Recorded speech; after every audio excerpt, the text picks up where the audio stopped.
Always, Brian Smith. Good morning, Brian. Good morning, Josie.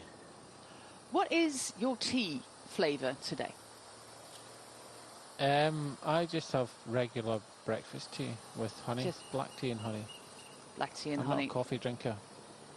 Well, black tea has got a lot of caffeine in it as well, so you'll be bright and you'll be bright and happy for this stage to the Genting Highlands. No response. We'll see. It's just 5:40 in the morning. It's been a few mornings now. I'm not getting any younger, but yeah, of course, this is a big stage of the Tour. But Brian, who are the riders that you're looking out for? We saw that there's a lot of pink there at the front of the peloton already.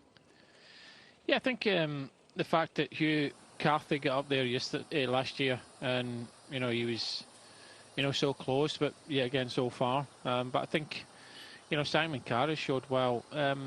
Could we see the big beast of the Tour de LANGKAWI? It has been so for so many years, and a lot of people fear it. But at the end of the day, with the getting up here, and I think most of the team, I'm not too sure, because when I rode this a couple of years, we stayed up at the top, and like I say, that the hotels are spectacular, but that's not me. I went to the States and lived in Scottsdale, Arizona, and everybody was saying, oh, you should go to Vegas. I never ever went to Vegas. I've never been to Vegas. And that's not my cup of tea. Just like here in the UK, I've been to Blackpool, I've been to Southend and these sort of places. It's not me. No, we do agree on that kind of thing. I like my holidays to be nice and quiet and far away from noisy things like casinos and what have you. And Vegas is not great for riding either, is it? But if you ride a big truck, it's probably great. Yeah, we're making our way to the Genting Highlands, and if we look at the geology of it all, we go back, about to 225 million years ago, when two of the continents here in the Asian part of the world collided. And if continents collide, they push up to land slaps, actually. And that is, we've got a dog on the road. Stay on the left side there. Thank you. If continents collide, basically the land is being pushed up, and how the Genting Highlands got a little bit higher than the rest of them is because the basins east and west of this ridge basically subsided rather fast in geology terms, of course. And they call this and because these continents kind of subsided, they call it the lost continent of Sunderland. Doesn't have anything to do with Sunderland. It's Sundaland, actually, including Thailand, Cambodia, all these countries here in the southeast of Asia. And because they were actually built on, it's actually former volcanoes here as well, they mine tin, which comes from the magma chambers there. We've got a kilometre to go to the top. They wish they could do the final kilometre in a minute. We've got a kilometre to go. Of course, Pelot has been doing all of the work here. Tarozzi has been following. He doesn't have any points in the King of the Mountains classification. This is just all for Simon Pelot. Double figures, you'll say, so it's not easy, and especially this race used to be at the start of the season. It used to come over here from the UK and ride up these big climbs. I used to suffer up that. I can get over most kind of climbs, but this I used to suffer on. It was the kind of first kind of big climb of the year, and it was really tough, especially with the conditions that you normally get. But this isn't a small road, as we can clearly see. It's it's as they say in Britain, a dual carriageway pretty much the whole way up. It's big roads. So I think it's probably due to the amount of people that come up and down this climb, because they wouldn't have made it a kind of big broad roads, a big kind of main road up this climb if it wasn't being used. Yeah, imagine all the supplies that you need to get up for the 7-8 hotels that we have there, and the theme parks and the cinemas and the theatres. Well, you need to get the trucks up as well with all the goods. So yeah, you need a little bit of room there. It's a big thing at the Genting Highlands. We are about, 70 kilometres outside of Kuala Lumpur. Kind of depends, of course, where you count. Kuala Lumpur is a pretty big agglomeration. This is giving us... yeah, we just did that switchback. Inshallah, if you don't go inland, it tends to be kind of rather flat and very kind of undulating. You have to come inland, and I think for the race organisers, the routes is to be designed to try and kind of take on in as much as Malaysia as possible. So to come inland, I think that means that the kind of stages will be somewhat longer, and I think they just wanted to make sure that, you know, the stage lengths weren't too long, because we had a couple of kind of longish stages over 180 kilometres in the first couple of days. It ended up in a sprint. That's okay in the flat, but you start adding some climbs in, then it becomes a little bit difficult, and especially just going round the cones, especially with the real difference in the level of racing we've got, because we've got... How do you say that in English? Yeah, fine. You were there the second time. Ergometer. Ergometer, yeah, well, thanks for that. Of course, having huge values in terms of watt and VAM doesn't always say anything, but at EF Education, they are going to give him a chance. It's not that he's coming out of nothing. He's part of he was part of a club team here in the Netherlands, where a lot of the big names really proceeded to the pro teams.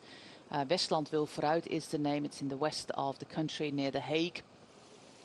And yeah, due to the test that he did and the story that he had to tell, EF Education are taking him on to their World Tour team. So we've seen that in the women's peloton quite a few times, that riders who did really well on Zwift, for example, Loes Adegeest, but also Justine Gekire, got contracts at the bigger teams in women's cycling.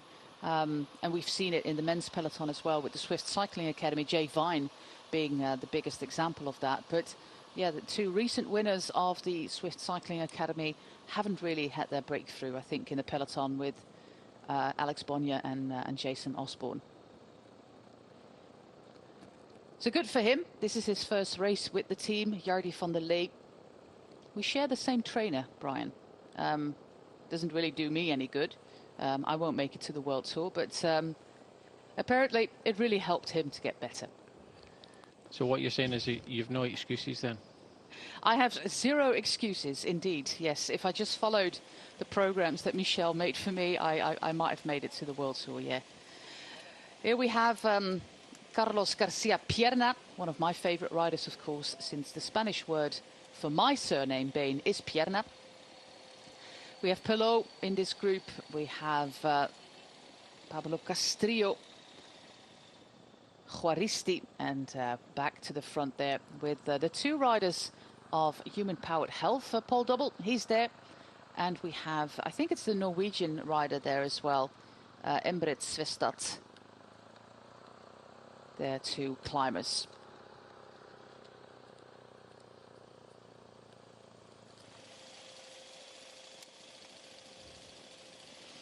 Yeah, pretty impressive display of power as Simon Pelot is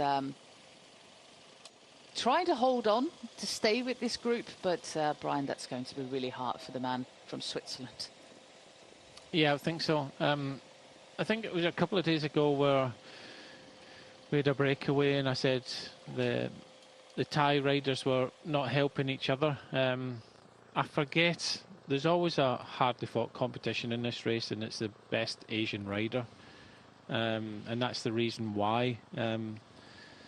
You know, there's never a race that I rode where it was the best Scottish rider, although when I was riding in the amateur days for Scotland, it seemed to be, you know, the best Scottish rider was an unofficial competition in a race because everybody wanted to be the first Scots. But there is a best Asian prize here, and it's hotly contested, and I'm pretty sure that there's a few riders in here looking at that competition, and that's why it's all about kind of taking seconds and, you know, battling out with each other to be able to win that competition, because that's quite big in this part of the world. Yeah, and another thing that is important are the points towards the ranking. Of course, we have the same in European cycling. If you are in the top 2 of the pro team ranking, you get the invites to the World Tour races, to the big classics, to the Grand Tours. You can decline the invitation, but you do have an invitation to go to the Tour of Flanders or Roubaix, or, well, the biggest of them all, the Tour de France. And the same goes here in Asia. If you are part of the top 2 teams in Asia, you get invitations to the Saudi tour, and signed a contract for 2 years. So a good rider, Hannes Wilksch, to remember in this field. But yeah, all eyes will be on the two riders in pink, Kah and Cepeda.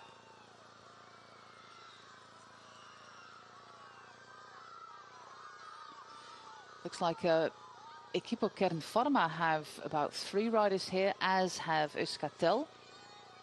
And here we're back with our number 9 from last year's race, Zanbayar, which was a great result due to the fact that we had so many World Tour teams last year. He's still here, the iconic climber here of the Terengganu team. Quite a legend is this man. We see him racing.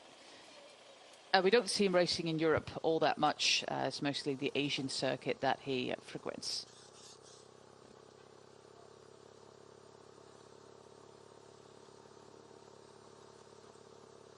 Well, we got our first Disney-like things there on the side of the road. They actually wanted to have a Disney theme park here, but it was not allowed. So they went with a 20th Century Fox kind of theme park here on the Genting Highlands. So no Disneyland, but almost. It's yeah, it's the kind of place that Brian and I would never go on holiday, I think. Not in a lifetime. But there's something for everybody here as we make our way to the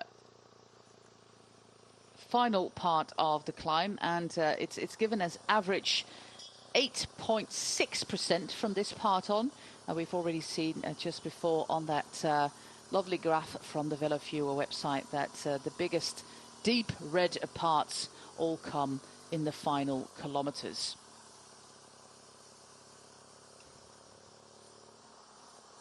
This is Odd Christian Eiking doing the work there at the front of the peloton, the man from Norway. And then his 2 teammates. Paul Double there in 5th position for Human Powered Health. He said in a pre-race interview, Brian, do I like these climbs? No. Do they suit me? Yes. Quite simple, isn't it? You know, it's the same with anybody, really. You know, we talk about riding in the rain. Not everybody does, but it's how you deal with it. You know, these are hard no matter what. If you're a good climber, you still have to try hard. But you know, when you're 56 kilos, you know, you go up hills quite fast. Yeah, most definitely. And having rain uphill is, of course, not a problem, especially in a country like Malaysia. That the temperatures here on top of the Genting Highlands are not super high. It's not like we have 30 plus something. We go towards the 22, 23. The lowest temperature ever measured here is 8 degrees Celsius, but that's luckily not today. You just need an extra duvet in your hotel room if that happens. What, 8 degrees? 8 degrees Celsius, yeah. That's fine. You don't need a duvet. Well, you're from up to minus.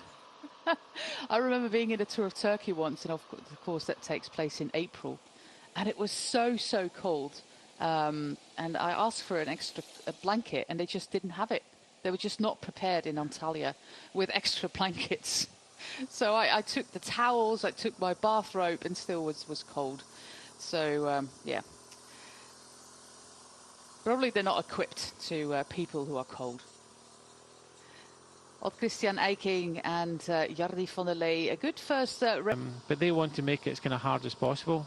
Simon Carr just said, go over to the left-hand side, take the shortest way around these corners. But yeah, Paul Double sitting on Cepeda's wheel. This is hurting a lot, including the man at the front, Jardi van der Lee. Yeah, he's doing one box hill of effort, and then he'll probably swing off the front.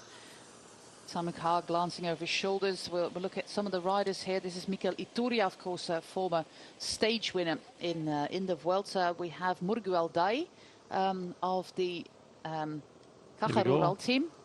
But yeah, this is already our first. Gap. The thing is, with Cepeda going there, there's no point because, you know, with Jardi van der Lee pretty much at his limits. EF Education Easy Post led pretty much throughout the day. They wanted the general classification, and there's no point in Simon Carr just setting tempo at the front. So Cepeda went on the attack.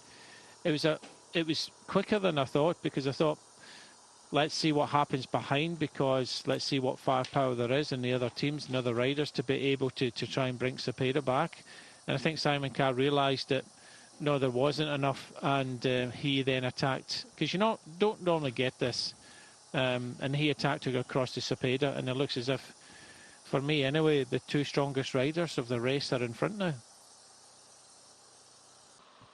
In the middle, that must be Hannes Wilks then, I think. Yes. If it's black, if he's in black. I'm just trying to see. I can only see the white number in the back. My eyesight is probably not the best, but it'll be interesting to see. But look, further up the climb, 3 kilometres to go. Simon Carr has not even looked behind. Where is Cepeda? And it looks as if he's not interested. So it's a case of, the sports director's behind. Just, guys, go and race it. We're here to win the race. We've got 18 seconds. We could do with a little bit more of a buffer. If you feel good, Simon, just go for it. Don't worry about Cepeda behind.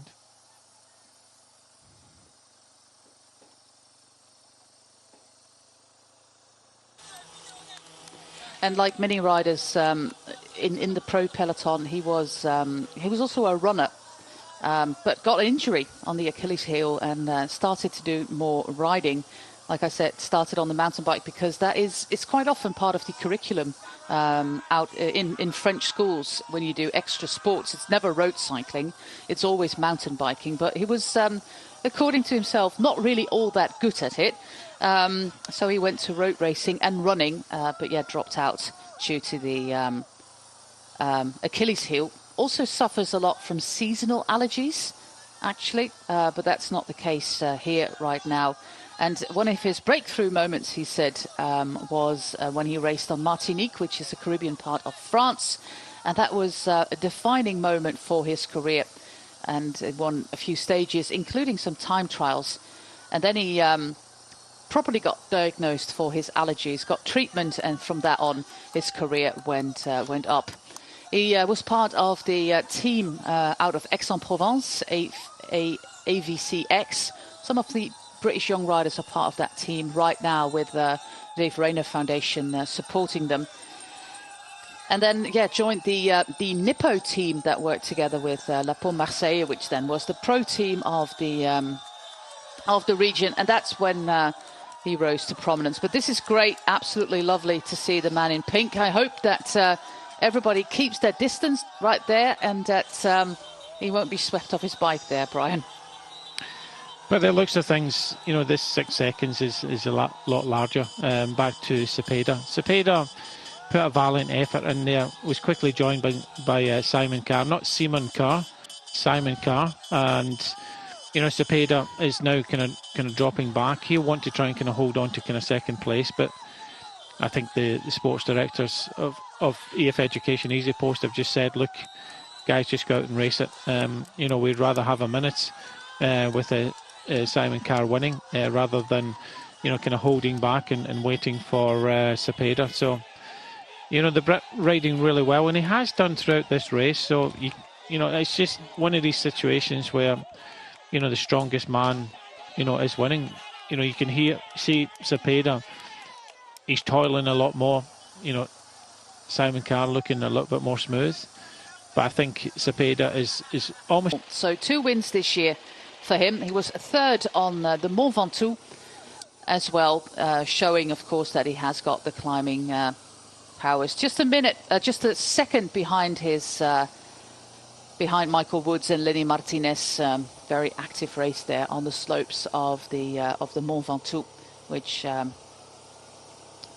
we had to cut short there because of the wind that day. We only did 1 climb, but still third on the Mont Ventoux. You actually mentioned the Tour of the Alps when Simon Carr won that stage. That was the last time they get a 1-2. Can they repeat it on Genting Highlands today? We don't know, because we have no image of what's happening behind them. We do know we saw that Cepeda was still on his own, coming up to the 1 kilometre to go. And he wasn't really looking back. Normally, if you're kind of worried about getting caught, you would look back. So it looks as if Cepeda is firmly in second place. We've got very enthusiastic crowds here, and this is inside the barriers. He will be relieved that we're now inside the barriers. There was a lot of enthusiasm there, a little bit of correction between the fans as well, some of them pushing the other off the road. But we're going to the final 200 meters for Simon Carr, on his way to his third win of the season, and quite possibly on his way to his first overall victory in a stage race. He is just only 25. He's got a contract for another year with EF Education Easy Post. And it shows you that sometimes you're not the best of riders when you're 18, 19. You're not scouted straight away by the big teams. He went through the smaller French amateur teams, then move on to Delco Marseille, and eventually ending up on the development team of EF Education Nippo. That was in 2021, and signing a contract with the World Tour team in 2022. Simon Carr is the winner on the Genting Highlands, and he absolutely earned this one. Let's see how big the gap is going to be towards his teammate Jefferson Cepeda. But this was a stellar ride there by Simon Carr. It looks like Cepeda is still in second place, and I think Hannes Wilksch is indeed the man. No, it's a man from Equipo Kernpharma, actually. So that must be Jose Parra. Let's see if we have the bib number. No, it's Pablo Castrillo, actually, in third place. So second place goes to EF Education as well. A nice reward for all the work they put in to date, but this is well over 30 seconds between the numbers 1 and 2. And then a third place goes to Pablo Castrillo. There he is. He will also move up to third in the GC. A man from Euskaltel. This is Adne van Engelen. Great result there for the rider from the Netherlands. He goes into sixth place because Paul Double goes into fifth. We stay with the rider here of the Royal Airline Insurance team. But this is Paul Double. Shirt wide open, but a fourth place there for Paul. Fifth place goes to Adne van Engelen. Here we have Lopez of Astana. Look at the grinter there on his face. These final few hundred meters, like you said, Brian, they're really, really hard. But let's listen to Simon Carr.